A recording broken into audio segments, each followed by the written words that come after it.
Kung may nakita ba ka mo na puno na may buslot like this guys, oh. Like that. That guys, oh. That. Like that.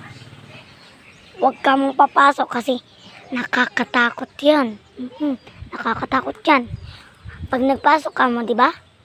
May kapre dyan. Pag nagpasok ka mo, di ba? Maliit ka mo, maliit. Pag nagpasok ka mo dyan, kukuhain ka mo like this. Sunod, kakaunan muna ang pusing nyo kung siya ang mata nyo. Oo, nakakatakot guys.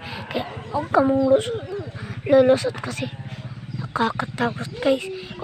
Kung ayaw nyo mag-loading nito guys, i-skip nyo na ang nito, picture. Pero guys, may load guys ako. Ang pinsan ko guys, nagkara dyan sa buslot. Pero, hindi na nakabalik. Pero, kinuha na daw sing aswang. Ay kapre. Kinuha na daw. Kung ayaw nyo maniwala, bahala ka mo. Ang gagawin ninyo daw, huwag ka mong lalapit at huwag ka mong tatamakpan ang